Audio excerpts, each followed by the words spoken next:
Hello दोस्तों, जब भी हम किसी हैप्पी प्लेस के बारे में बात सोचते हैं ना, तो हमारे दिमाग में क्या आता है? ब्राइट सनी बीचेस, लोग रास्ते पे नाच रहे हैं और हर कोई हर वक्त स्माइल कर रहा है, राइट? बट क्या हो अगर मैं आपको बताऊं कि दुनिया में सबसे हैप्पीएस्ट कंट्री एक ऐसी जगह है जहां साल के कई महीने धूप देखने को भी नहीं मिलती। जी हाँ, हम बात कर रहे हैं फिनलैंड की। लगातार कई सालों से वर्ल्ड की हैप्पीएस्ट कंट्री फिनलैंड हमेशा टॉप पोजीशन पे बैठी हुई है। लेकिन यहाँ एक ट्विस्ट है जो बहुत से लोग नहीं जानते। अगर आप फिनलैंड के रास्तों पे चलेंगे तो आपको लोग अचानक से हंसते या चिल्लाते हुए नहीं दिखेंगे। फिन्स जो होते हैं वो अमेच्योर पर बहुत क्वाइट, रिजर्व और प्राइवेट लोग होते हैं। तो फिर ऐसा क्या जादू है कि इस छोटे से यूरोपियन कंट्री में जो इसे बाकी दुनिया से अलग बनाता है?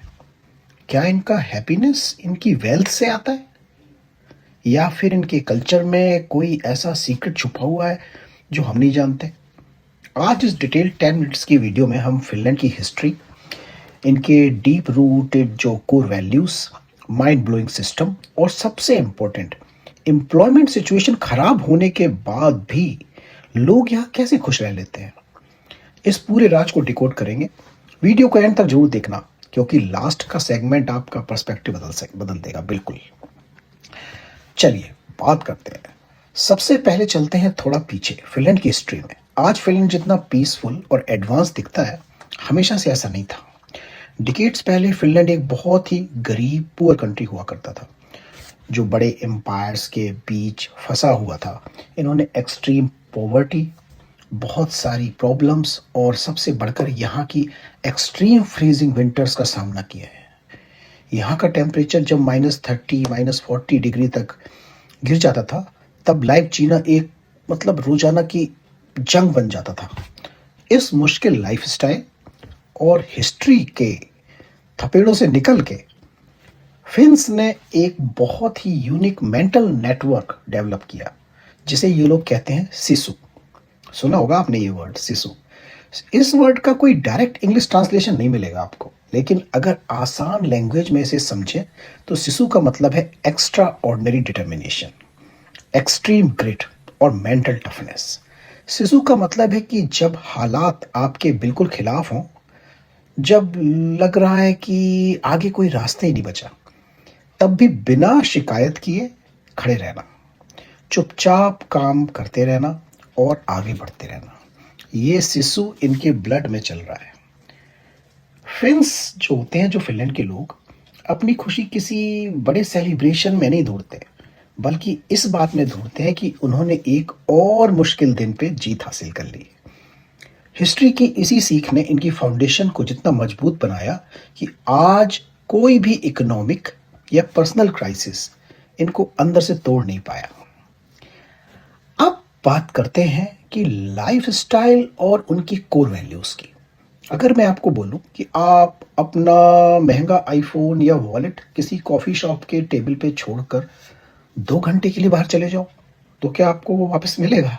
दुनिया के ज्यादातर देशों में जवाब होगा नो, लेकिन फिनलैंड में आपको वो वापस मिलने की गारंटी 99% मिलेगी आपको। इस देश की सबसे बड़ी वैल्यू है ट्रस्ट, यानी आपसी विश्वास। यहाँ लोग एक दूसरे पे और गवर्नमेंट पे ब्लाइंडली ट्रस्ट करते हैं। मुझे नहीं पता कितनी सारी कंट्रीज में लोग गवर्नमेंट पे ट्रस्ट करते होंगे। यहाँ ना कोई किसी को ठगने की कोशिश करता है और ना कोई एक्स्ट्रा फ्लॉन्ट करता है किसी को। इक्वेलिटी यहाँ का दूसरा सबसे बड़ा पिलर है। फिनलैंड में चाहे आप एक बहुत बड़े कंपनी के सीईओ हो या एक नॉर्मल डिलीवरी पार्टनर, सोसाइटी दोनों को बिल्कुल बराबर रिस्पेक्ट देती है।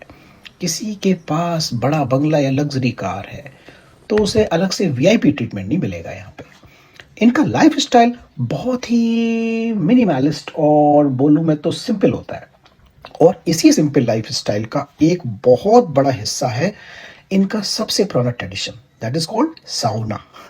फिनलैंड में लगातार हर घर, बिल्डिंग और यहाँ तक कि पब्लिक प्लेसेस में भी साउनाज होते रहते हैं। इवन जो कंपनीज जब कोई इवेंट कराती हैं अपने एम्प्लॉयज के लिए, तो साउना भी एक बहुत बड़ा उनका एक इवेंट का पार्ट होता है। फिनलैंड की पॉपुलेशन लगातार 5.5 मिलियन है और पूरे देश में 3 मिलियन से ज़्यादा साउनाज है। अब आप सोच सकते हैं फिनलैंड के लिए साउना सिर्फ एक नहाने की जगह नहीं है, बल्कि एक मेडिटेशन स्पेस है। जब दिन भर की ठंड और स्ट्रेस के बाद लोग साउना में बैठते हैं, तो वो अपनी सारी वरीज को वहीं छोड़ देते हैं। ये नेचर से जुड़ना और दिमाग को शांत रखना ही इनकी लाइफस्टाइल का सबसे बड़ा सीक्रेट है। चलिए अब समझते हैं उस सिस्टम को जो इस देश को चलाता है, फिनलैंड का वेलफेयर सिस्टम, जिसे केला कहते हैं। पूरे देश के लिए एक सेफ्टी नेट की तरह काम करता है। जब आपको पता हो कि अगर आप बीमार पड़ गए या आपके साथ कोई एक्सीडेंट हो गया, तो आपका बैंक बैलेंस जीरो नहीं होगा, तो आपका आधा स्ट्रेस तो वही खत्म हो जाएगा, राइट। फिनलैंड में वर्ल्ड क्लास हेल्थ केयर पूरी तरह से फ्री तो नहीं, पर बहुत ही मिनिमल कॉस्ट पे मिलती है। इसके बाद आता है इनका एजुकेशन सिस्टम, जो पूरी दुनिया में सबसे बेस्ट माना जाता है। ये तो आपको पता होगा, देखो इसमें आप बिल्कुल नो नहीं बोल सकते। यहाँ प्राइमरी स्कूल से लेके यूनिवर्सिटी और पीएचडी डिग्री तक सब कुछ बिल्कुल फ्री है, अगर आप यहाँ के रेजिडेंट हैं, परमानेंट रेजिडेंट। कोई प्राइवेट स्कूल्स का कॉन्सेप्ट नहीं है, सभी बच्चे एक ही जैसे स्कूल्स में पढ़ते हैं। कुछ प्राइवेट स्कूल्स हैं, पर पब्लिक स्कूल्स प्राइवेट स्कूल से कम नहीं है। चाहे उनका पेरेंट्स अमीर हो गरीब हो, इस वजह से हर बच्चे को लाइफ में बिल्कुल बराबर अपॉर्चुनिटी मिलती है। इसके अलावा यहाँ का public transport, safe drinking water, साफ हवा, साफ पानी, और क्या चाहिए लोगों को, और इंफ्रास्ट्रक्चर इतना टॉप नॉच है कि एक नॉर्मल इंसान को जीने के लिए किसी प्राइवेट लग्जरी की जरूरत ही नहीं पड़ती। गवर्नमेंट आपसे हाई टैक्स लेती है, ये सच है, ये मानना पड़ेगा, लेकिन उन टैक्सेस का एक एक पैसा आपकी सेफ्टी और कंफर्टेबल लाइफ के रूप में आपको वापस देते हैं। जब देश का सिस्टम आपको हर मोड़ पर सपोर्ट करने के लिए खड़ा हो, तो डर पूरी तरह से गायब हो जाता है, और वही डर का ना होना ही हैप्पीनेस की शुरुआत है। अब आते हैं इस वीडियो के सबसे इंपॉर्टेंट और शॉकिंग पॉइंट पे। अगर फिनलैंड इतना परफेक्ट है, तो क्या यहाँ सबके पास हाई पेइंग जॉब्स है? क्या यहाँ कोई बेरोजगारी नहीं है? जवाब है नो नो नो। फिनलैंड में पता है आपको 10% से ज़्यादा अनएम्प्लॉयमेंट रेट चल रहा है आजकल। फिनलैंड में भी लेऑफ्स होते हैं, कंपनीज बंद होती हैं और लोगों की जॉब्स जाती है। लेकिन यहाँ पे सबसे बड़ा ट्विस्ट ये है कि रिस्पेक्टिव ऑफ एम्प्लॉयमेंट सिचुएशन, लोग अभी भी दुनिया के सबसे खुशहाल लोग हैं। ऐसा क्यों? क्योंकि फिनलैंड में अगर आपकी जॉब चली भी जाए, तो आप रास्ते पे नहीं आओगे। मैं बात कर रहा हूँ फिनलैंड के जो परमानेंट रेजिडेंट्स के, जो यहाँ पे निवासी बन चुके हैं। गवर्नमेंट का सोशल सिक्योरिटी सिस्टम आपको तब तक फाइनेंशियल अलाउंस और सपोर्ट करता है जब तक आपको नया काम नहीं दिया जाता। आपको फ्री में अपस्किलिंग कोर्स और करियर काउंसलिंग दी जाती है, ताकि आप नया करियर शुरू कर सकें। ये उन लोगों को भी दी जाती है जो परमानेंट रेजिडेंट नहीं है, भी आपको पता है, ठीक है। लेकिन सबसे बड़ी बात मेंटल पर्सपेक्टिव की। बाकी देशों में हमारी आइडेंटिटी हमारी जॉब से जुड़ी होती है। अगर मैं मैनेजर हूँ तो मैं बड़ा हूँ, अगर मेरे पास जॉब नहीं है तो मैं लूजर हूँ। फिनलैंड में ऐसा बिल्कुल नहीं होता। यहाँ लोग समझते हैं कि जॉब सिर्फ लाइफ का एक छोटा सा हिस्सा है, पूरी लाइफ नहीं है। हैप्पीनेस का मतलब लग्जरी, बड़ी गाड़ियाँ, ये पैसे का घमंड नहीं है। इनके लिए हैप्पीनेस का मतलब है कंटेनमेंट, यानी जो है उसमें संतुष्टि, सेटिस्फैक्शन। एक ऐसी शांति भरा माहौल जहां आपका कल सिक्योर हो।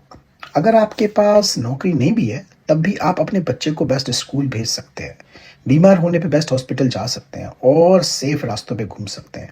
यही वजह है दोस्तों कि अगर क्राइसिस के बाद भी फिनलैंड का हर एक सिटीजन और परमानेंट रेजिडेंट, उनकी बात कर रहा हूं मैं, दिल से खुश रहता है।